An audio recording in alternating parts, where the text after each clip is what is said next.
I'm not mad, just disappointed.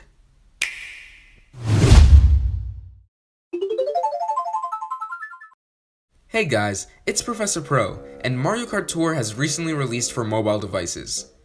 After seeing some of the problems in the beta version Nintendo released, I was a little worried about the finished product. But now that the final version is out, I can gladly say that it's even worse than I thought. Let me get this out of the way like I have to with most of my negative videos.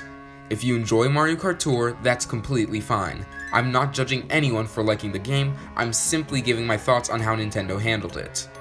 With that out of the way, let me get into why I hate Mario Kart Tour. The first thing I have to mention are the insane prices for just about everything. Yeah, you can say all the, it's a mobile game, what did you expect nonsense, but I've never seen Nintendo so money hungry before. Let's use another one of their mobile games as a comparison, Super Mario Run. That game had a one-time purchase being $10. I don't use gift cards for my phone very often, so I decided I'd purchase the game. And I actually got a decent amount of fun out of it. Let's compare this to Mario Kart Tour's Gold Pass, which is around $5. Which doesn't seem too bad until you realize that it's $5 per month. That is $60 per year, more than 3 times the price of Nintendo Switch Online. If I may, I'd like to quote the late Satoru Iwata.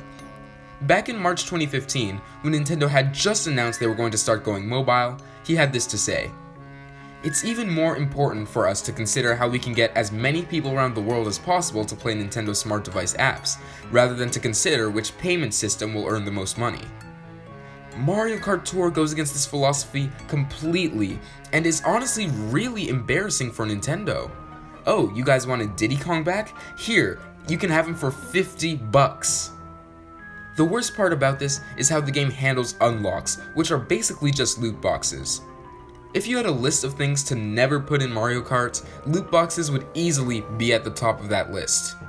Characters like Mario have a 1% chance to be unlocked. A 1% chance to unlock Mario in his own game.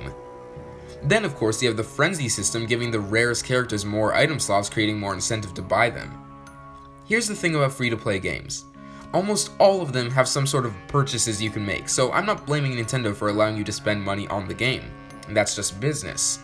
But this can be done well and it can be done poorly. As much as people hate it, Fortnite is a great example of free-to-play done well.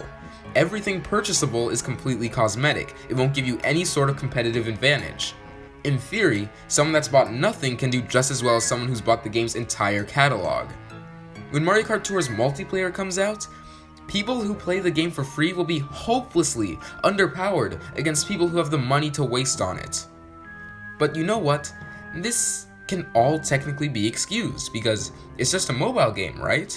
Sure, it's a scam, disgusting, and kinda shady, but overall, the game doesn't force you to make these purchases, so if I really try hard enough, I can let it slide.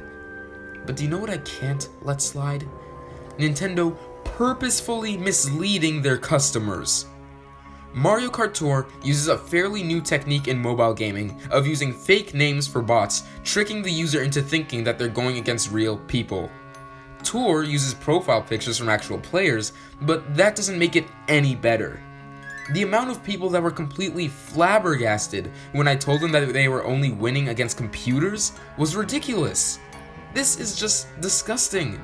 It feels gross. The Nintendo I know would never do anything like this, yet here they are, doing it. It almost feels unreal. All the horrible things this game does makes me feel like EA released it. Something else I could never get behind were the controls. I know it's a mobile game and I should expect as much, but I was shocked by how horrible this game feels to play. The turning and drifting have no nuance. You're either barely making a change in direction or heading straight for a wall. I really think this game could have benefited from being played horizontally instead of vertically, allowing for more complex controls. I know that sort of ruins the whole playing with one hand thing Nintendo seems to be going for with their mobile titles, but personally, I would rather have a game that controls well in certain circumstances instead of a game that controls horribly all the time. This game also brings yet another horrible thing with it. its community. Now don't get me wrong, I'm still not judging anyone for liking it, but at some point, it gets tiring to see people's friend codes on every form of social media imaginable, begging for people to add them. I think we can all agree that Nintendo is the company in the big three that gets the most unnecessary hate. Kiddie games, baby's first system, no serious titles, etc. are all phrases that I hear extremely frequently, and I'm sure most of, if not all of you do as well. So to see these people do a complete 180 and try to act like they're fans of Mario Kart just because it's on a cell phone, it's somewhat infuriating. I'm not saying that there's anything wrong with Nintendo trying to appeal to a new demographic, it's just aggravating to see people change on a dime. Of course, this isn't Nintendo's fault, but I feel like I needed to get it off my chest. Overall, I think the scariest thing about Mario Kart Tour is the legacy that it'll leave behind. This game had so many incredible achievements that are tarnished by its overall quality. Diddy Kong's return, the return of Double Dash items, new items that are interesting and fun. These are all amazing additions, yet the game itself is awful, so it doesn't mean anything. In a decade, when people look back to see what Pauline's first Mario Kart game was, this is what they'll see. A boring, lie-filled cash grab with a good effort but horrible execution that puts shame on the good name of Nintendo.